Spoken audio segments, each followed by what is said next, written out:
UP के इटावा से आ रही है इस वक्त की बड़ी खबर। जनपद इटावा में थाना चौबियत क्षेत्र के अंतर्गत राहिन पुल के पास पुलिस और बदमाशों के बीच मुठभेड़ हुई है। मुठभेड़ के दौरान बदमाशों ने पुलिस के ऊपर अंधाधुंध फायरिंग की, जिसके बाद जवाबी हमले में तीनों बदमाश पुलिस की गोली लगने से घायल हो गए। जी हां, तीनों बदमाशों के पैर में गोली लगी है। गिरफ्तार तीनों बदमाश अंतर जनपदीय बदमाश हैं। इटावा के अलावा भी कई जिलों में कई थानों में इनके विरुद्ध मुकदमे पंजीकृत हैं। तीनों बदमाशों ने बीती शुक्रवार को अपाचे पर सवार होकर 1 घंटे में अलग अलग 3 जगहों पर जाकर लूट की वारदात को अंजाम दिया था। इसको जब मुखबिर के आधार पर इन सभी बदमाशों की सूचना मिली तो ये तीनों बदमाश पुलिस के ऊपर ताबड़तोड़ गोलियां चलाने लगे, जिसमें कई गोलियां थाने की गाड़ियों व एसओ के भी लगी हैं। लेकिन दरोगा जी बुलेट प्रूफ जैकेट पहने हुए थे, जिससे बदमाशों की गोलियों से वह भी बाल बाल बच गए।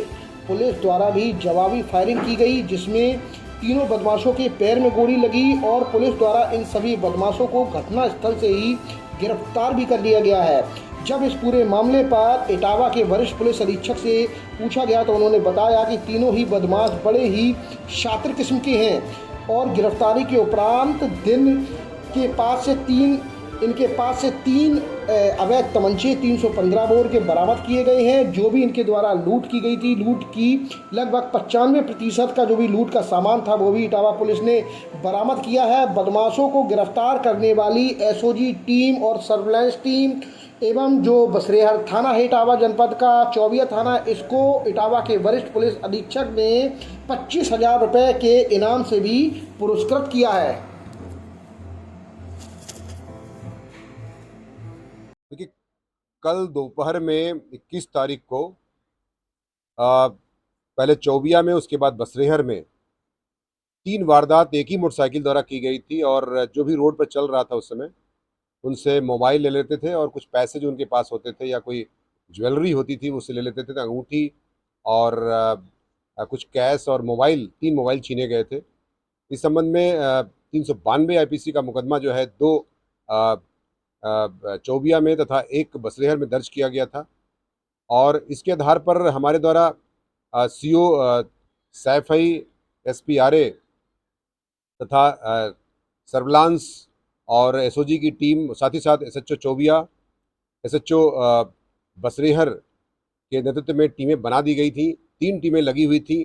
रात में इसमें चूँकि काफ़ी खोजबीन चल रही थी, चेकिंग का भी आदेश किया गया था इसमें। तो रात में जो है इसमें एक टिप ऑफ मिलता है कि एक मोटरसाइकिल रेड अपाचे जो है पुनः जो है देखी गई है। तो उस पर पुलिस उसका पीछा करती है और जब उसको रोकने का प्रयास करती है तो पुलिस पर फायर करते हैं वो लोग। 3 बदमाश रहते हैं उसमें और बिना नंबर की रेड ब्लैक अपाचे रहती है वो। और जब फायर करते हैं तो पुलिस के बोनट पर तथा पुलिस के जो उसमें बुलेट प्रूफ जैकेट पहनी रहती है उस पर गोलियाँ लगती हैं, जिनके निशान देखे गए हैं। साथ ही साथ इसमें जब पुलिस आत्मरक्षार्थ सेल्फ डिफेंस में जब फायर करती है, तीनों बदमाशों के पैरों में, किसी के बाएं में, 2 लोगों के दाहिने पैर में और एक के बाएं पैर में बदमाशों को गोली लगती है। इस प्रकार 3 बदमाश फिर आवश्यक बल लगा करके गिरफ्तार किए जाते हैं, उनकी चिकित्सा भी कराई जाती है। और इसमें जो सबसे नोटोरियस बदमाश गुलशन है, सुघल है तथा जितेंद्र, ये 3 बदमाश पुलिस गिरफ्त में आए हैं। और इनसे जब पूछताछ की जाती है तो तीनों घटनाएं स्वीकार करते हैं। इसके अलावा भी इनके काफ़ी घटनाएं इन्होंने पूर्व में भी की है। 14 घटनाएं जो है गुलशन के खिलाफ दर्ज है। इसमें लूट और हत्या का प्रयास, तो साथ ही साथ गैंगस्टर एक्ट के मुकदमे भी दर्ज हैं, चोरी के मुकदमे भी दर्ज हैं। इसी प्रकार सुघल के खिलाफ भी काफ़ी मुकदमे, 8 से 9 मुकदमे दर्ज हैं। साथ ही साथ जितेंद्र के खिलाफ भी 4 मुकदमे दर्ज हैं। तो इसमें एक कन्नौज का गुलशन जो है एचएस है कन्नौज का, जो कि कन्नौज का रहने वाला है जनपद का, और 2 किसनी मैनपुरी के रहने वाले हैं, सुघल और जितेंद्र, इनको भी गिरफ्तार किया गया है। साथ ही साथ इनके पास से जो है तमंचे 315 बोर के, कारतूस, खोखा कारतूस 7, साथ ही साथ 3 जिंदा कारतूस बरामद किए गए हैं। अपाचे गाड़ी बरामद की गई है जो लूट में इस्तेमाल की गई थी। मोबाइल जो लूटा हुआ था 3 वो भी बरामद किया गया है।